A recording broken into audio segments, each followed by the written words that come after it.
If you didn't know, this is a podcast about football leadership. We drill down specifically into why decisions are made and how that affects the actual team. The management decision, as we know, questionable, is the final decision. And once it leaves him and goes onto the pitch, what really happens? Now, what we want to do, we want to look at the correlation here between football management and business management. It's the reason why Jose Mourinho and Alex Ferguson paid all that big money to come into those businesses and universities and speak about how their strategic movements and plans have been able to implement a strategy that's driven them to win leagues, titles, FA Cups, you name it, they've won it. So every week, me and my friend Ashley, we're going to be speaking about topics that are going on at the moment. Ash, you want to give a hello? Hello, everyone. Welcome back to the show. Perfect.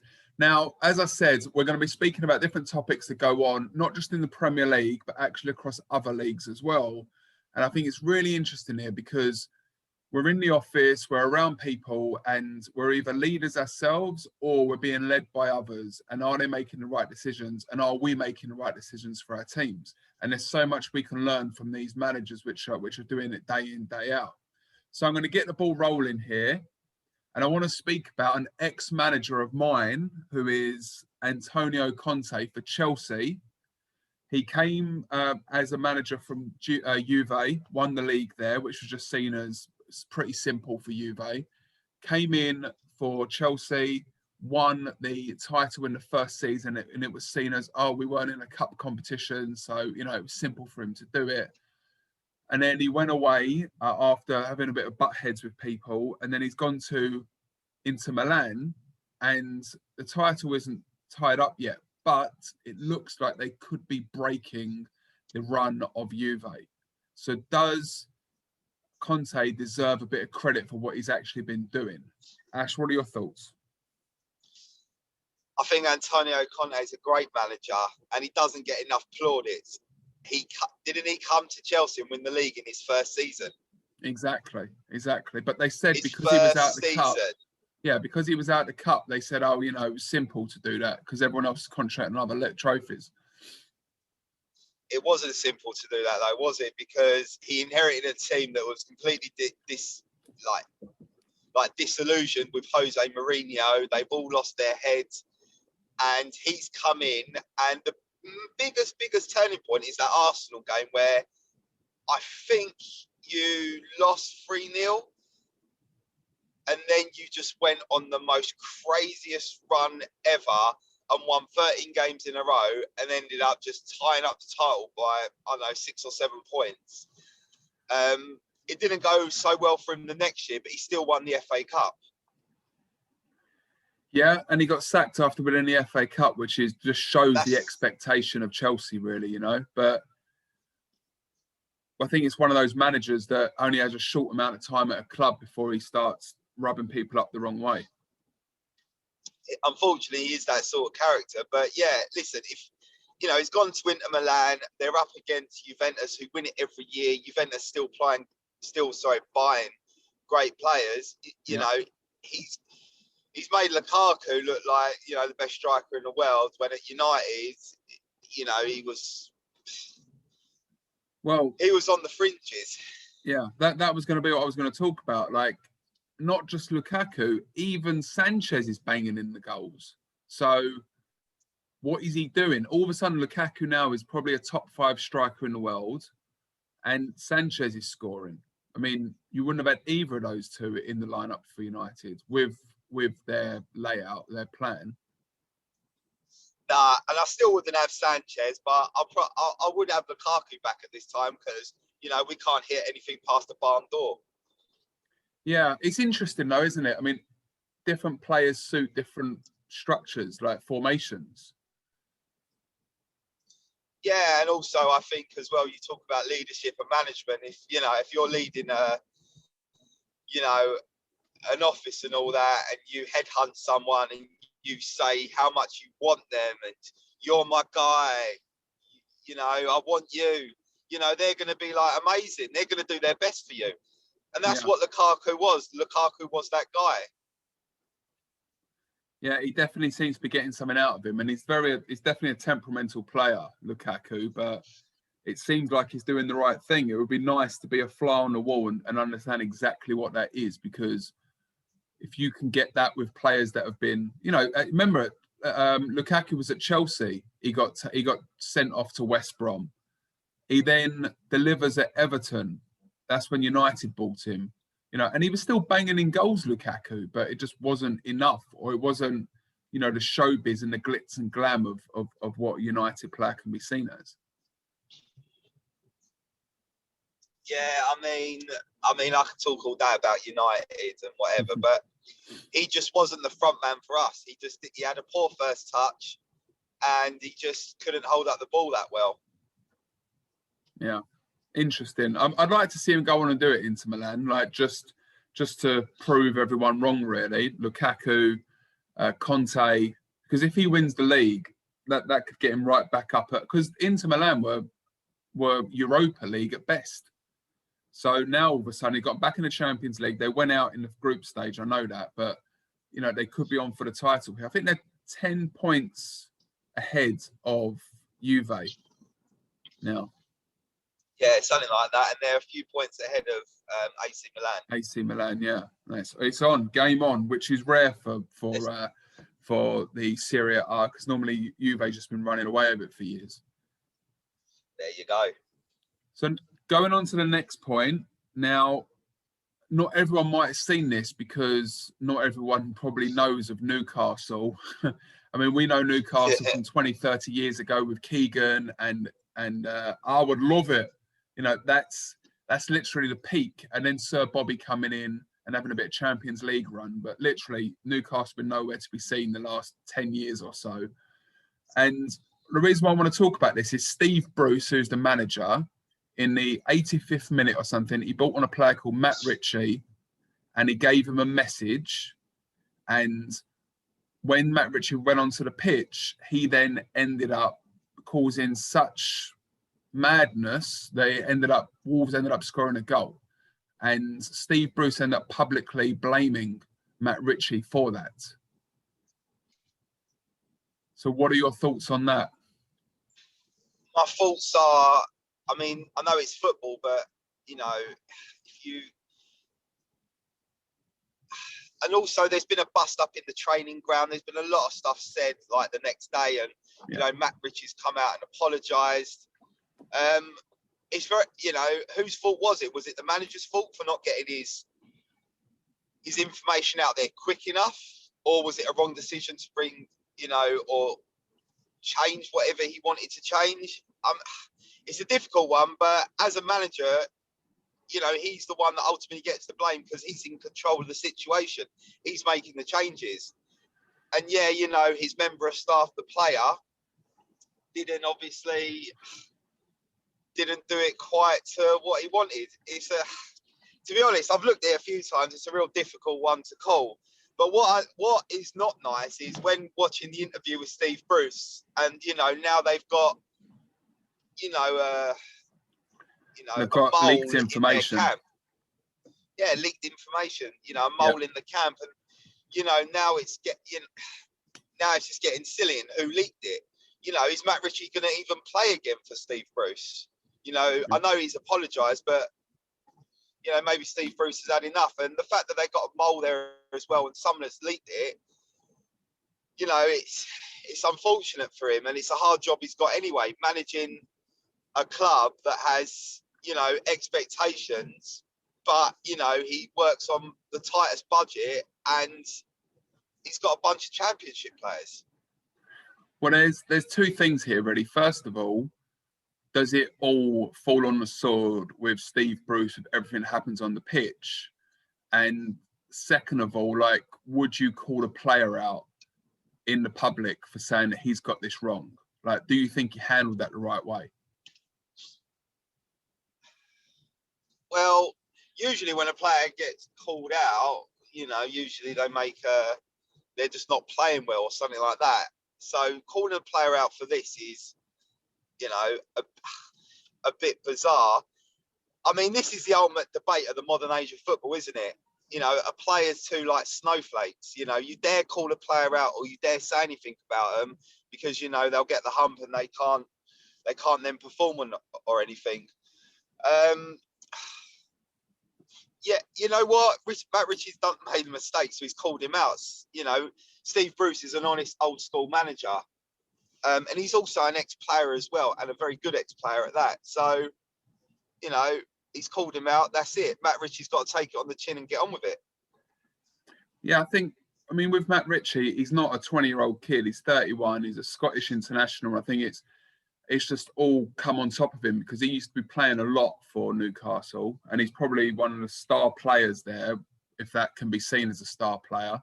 But he does put his heart and soul into it. I mean, I was listening to some Geordie lad in some interview on his podcast, just trying to get a bit of background on it, really. And they're really digging out Steve Bruce for this whole thing because he's called out the player, he's not accepted responsibility, and then he's not kind of put his arm around Matt Ritchie as well and kind of said, look, you know, for the public eye, I had to make it look like this. It was my fault. I'm sorry. Let's try and move on from this. It's all because of that leaked information, which Steve Bruce said, this goes on every day. There's arguments continuously, but we're lads, we're players, we get on with it. It's nothing new. Exactly. People argue at the workplace. It's the same thing. Well, you saw Maguire. You saw Maguire and Rashford. You saw that? Yeah, of course. Look at Fernandes argues with the players every week. He's like, you're rubbish, you're rubbish, you're rubbish. Yeah. I'll never forget, you know, he pulled out Lindelof. Yeah, it is what you want because, you know, it makes them think that they're not invincible and they need to improve. Can't get complacent. No, right. 100% not. So let's get on to another one here because Leicester won last night. So you can't have another soppy draw again for 3 draws in a row. It's the Manchester derby now. I think Leicester's win yesterday is actually going to get you the win today. I think you're going to do it. Because you need to get top 4. And if you get another draw and Chelsea win as well, I mean, it's just going to get all on top of you. So what are your thoughts? My thoughts are, my heart says, yeah, we'll win. My head says not a chance. Because as a Man United fan, we all get these expectations. We all like, oh my God, it's going to happen. Then all of a sudden we take a dip and then it goes round in a circle constantly.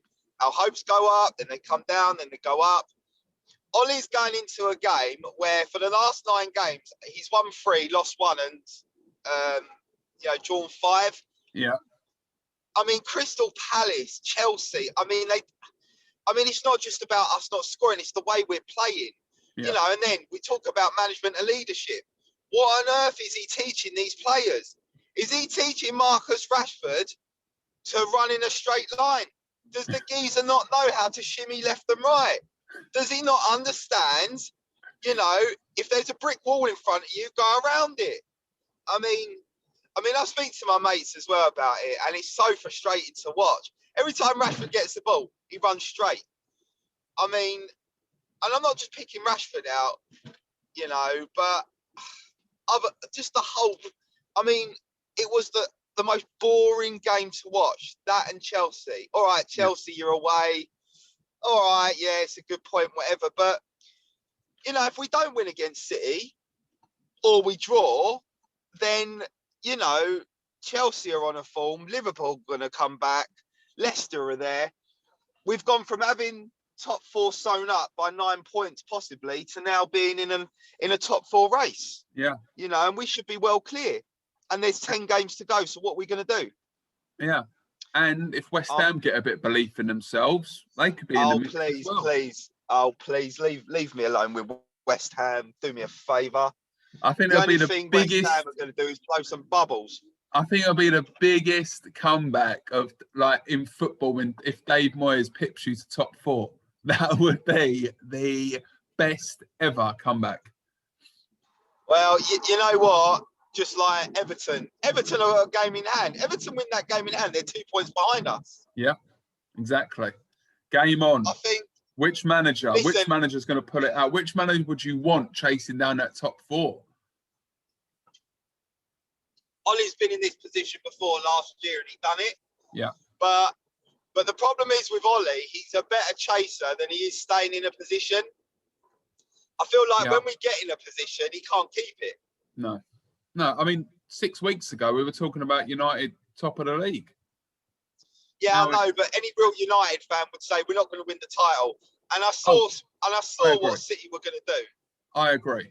But 15 points in 3-4 weeks or a month or so is pretty nuts.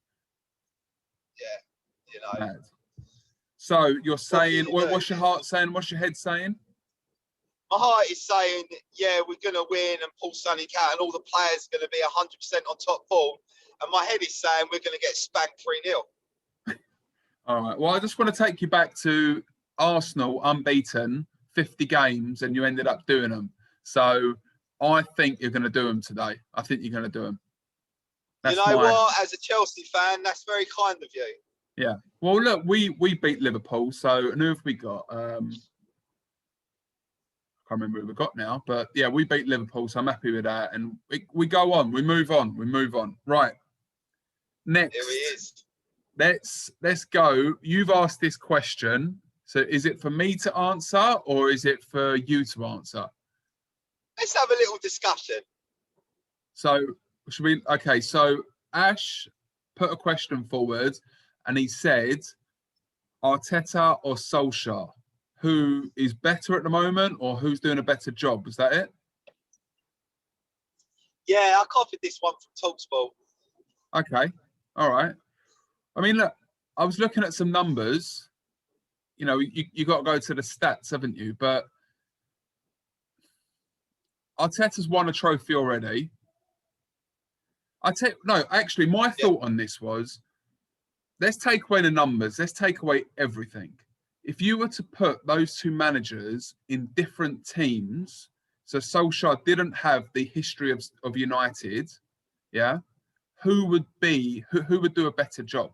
My thought is I feel you could put Arteta in most teams, most clubs, and he would do a better job than Solskjaer. That's my opinion. I think you're right. I think what someone said a long time ago, I mean, years before Arteta was even like Pep Guardiola's understudy, was he's going to be an amazing coach. Yeah. And, you know, when Pep Guardiola come in, I think the first person he turned to was Arteta to be his number 2. Yeah.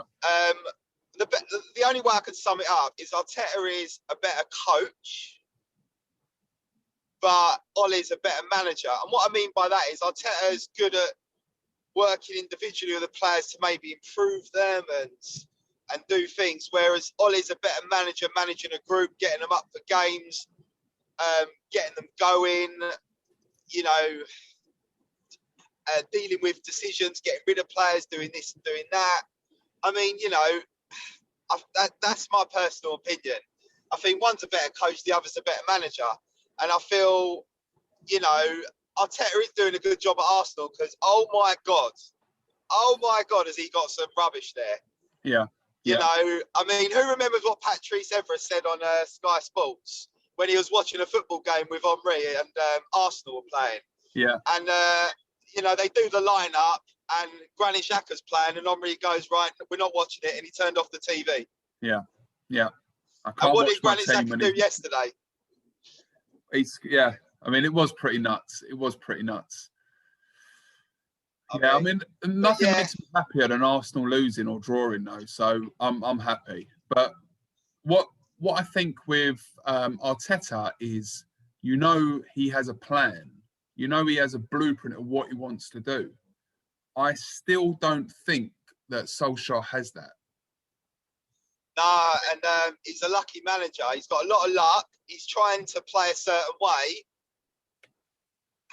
I won't go into it too much, but the way he wants to play, he hasn't got the players to play him. We need a couple of wingers, not ex-strikers trying to be wingers. We are dying for a number 7, dying for a winger, a right winger, number 7 that can do stuff. And we've got 2 young boys coming through, but they're not ready for a couple of years. So who's that number 7 that's going to come in? I don't think we're going to sign Sancho now. I think it'll be a waste. I think it will be Ahmed Diallo, who's our young player, because everyone's going mad about him, and he is. I mean, he looks the business. And we've got Shatiri as well coming through, and these are very, very highly regarded players. Is that the kid? The first one, is that the one from Atalanta? From Atalanta, yes. Yeah. Just amazing, like ridiculous skill, close control, very Messi-esque. You know, I'm not saying he is Messi, but Messi-esque. You know, the ball doesn't leave his foot. I mean, he's got to put on some weight though. He's very lightweight, but you know that's why he's a young boy playing in the men's, you know, the big boy league. So he's got to put on a couple of stone, put on some muscle, and he'll be ready to go. Well, that nicely walks us into the next one here, because there's no other player that came to the league so scrawny and then pumped it up in the gym, got stacked, and then he just started bossing it in the league, and that is Cristiano Ronaldo. I know. Yeah, that's right. I can't even see your face. I can't even see your face, but I know how excited you are just from speaking about this. Listen, I love him. I followed his career the whole time. I declared my love for him in 2003 when he signed for us and he come on against Bolton, and nothing's changed. Yeah. So the question that you asked was, is Ronaldo a role model? I'll tell you why I asked this question. Go on. When Ronaldo won the Ballon d'Or, yeah, and I said he will win a Ballon d'Or, I had loads of Arsenal mates at the time, like Henry will win it, and I'm like, no. Ronaldo will win a Ballon d'Or before Henry. Prove them right. And when he won it, I was listening to TalkSport, and I think it was Stan Collymore and someone else, and they were talking about, oh, is this guy a good role model? You know, the way he acts and all that.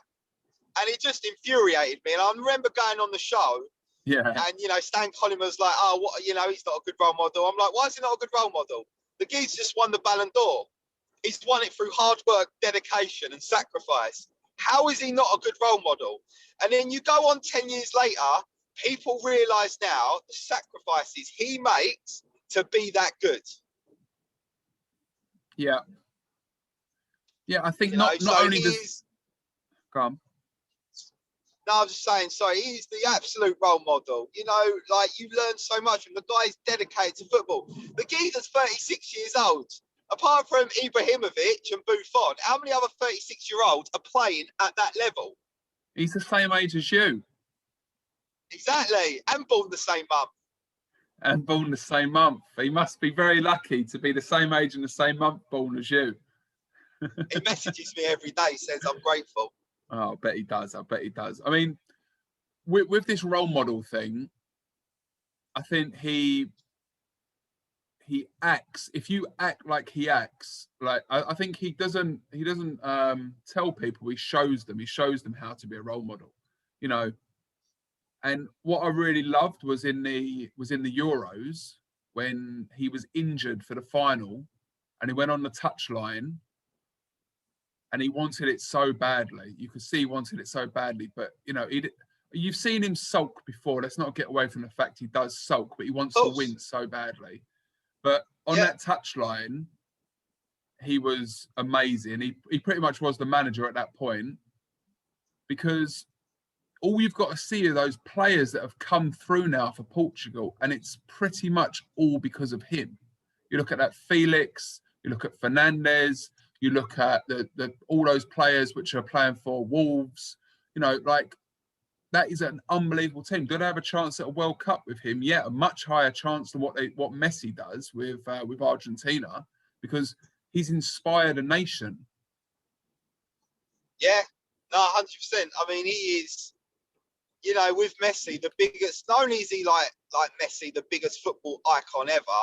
And, you know, there's all these, like, you know, players like the Ronaldos, like the old Ronaldo, Ronaldinho's, Henry's and Rooney's and all these great players. But you're looking, and I'll put Messi in there, you're looking at two of the best players you won't see for a very, very long time with what they've done. Well, that's the discussion now, isn't it, with Mbappe and Haaland? Let's see. But I think, talking about Ronaldo, what really sprung to mind right now, actually, again, is that Euros final. and they went to penalties against France. And I don't know if you remember this, but no one was stepping up to take a penalty, and Ronaldo couldn't because he'd already gone off. And he literally called over two of the players. He said, guys, you take the penalty. If you miss, you miss. That is what it is. Don't worry about it. Like, it is what it is. You know, and for somebody who wants it so badly to kind of step away from how desperately he wants it, to motivate those players to then step up and take that penalty, that there is an inspiring moment. And in the dressing room after, he put the trophy on the stand and he had that speech in front of all the players. And again, like, such an incredible speech to do. I don't think you'd see that with most players like that. So if you want to get inspired, if you want to get a role model, is you watch stuff like that with Ronaldo, and it is inspiring. So yeah, he is a role model. Wait a minute. I don't think it did go to penalties. They won in extra time. No, they had to take penalties. And he called them over. We'll have to have no, it went extra time. Right. Whoever's listening to this, the millions of listeners that we have, what did it go to? Penalties? Or I'm 100%. I'm sure it was the final. Don't you remember some geezer called Edgar, who was a Swansea reject, or someone, scored a long-range shot and they won 1-0? So what? They definitely went through to penalties. It might have been the semis maybe then, but he wasn't playing Ronaldo, and he played in the semis. It was the final. 100% it was the final, because I think in the semis he smashed Wales. Right, we'll have to have a look at this, and we'll have to come back to it next week. You have to tune in next week, guys, to find out, was Ronaldo in the penalties? 100%, it was definitely he inspired them to take the penalties, but was it the final? Oh, no, he definitely inspired them. Yeah. Right, so let's draw this to a close now. Let's draw this to a close, because we know we've got an audience of only an attention span of about 20 minutes. So, management decision of the week. I'm thinking. I always try and base this on result of the week. Oh God, I don't know. Like, I don't know. Like, I think Tuchel, because they went away at Anfield. I know they're on a losing streak, but you know, they beat them 1-0. And Liverpool just won a game, so confidence was high. And he made a decision to, you know, he even said the decision beginning of the game to play Werner and stretch him. And it sort of worked to a point, and Werner almost scored. But they ended up winning the game. That's probably not the best manager of the week decision I've come up with. It's the only one I can think of at the minute. Okay. My apologies. No worries. You have to deliver better next week. But still, I mean, if that's your opinion, that's your opinion. I think decisions are going to really sit in the next couple of games, really. You've got Chelsea playing, United playing, City playing, Spurs as well. So there's some big games this weekend still to come. So I can definitely understand. Fun and games. Yeah. But we'll have to, I think, is it Champions League next week? Second legs? Yeah, Champions League. And I think, Champions League, Europa League. You know, you've got to remember the lesser teams like United in the Europa League. That is true. But, it could get you Champions League spot, because West Ham might beat you to fourth. Yeah, right, mate. We'll see. Look, keep forever blowing bubbles, yeah? 100%. All right, let me just round this up. So, Ash, thanks for being on the show. I think... Love it. We are getting better at this. I think the topics are getting great. If you want to come up with a couple of topics again for next week, hit me up and we'll discuss this. But guys, if you're listening, give it a like, give it a share, to spread it around. This is going to get bigger and bigger and bigger. I've got no doubt about it, because what it is something you guys do, which is have a chat, have an opinion about what you think the league's happening, what managers do, why is this happening? And it's just a general discussion. Now, opinions are like arseholes. Everyone's got one. And that's us signing off. So thanks a lot, and we will see you next week. Nice one, Ash. Cheers, mate.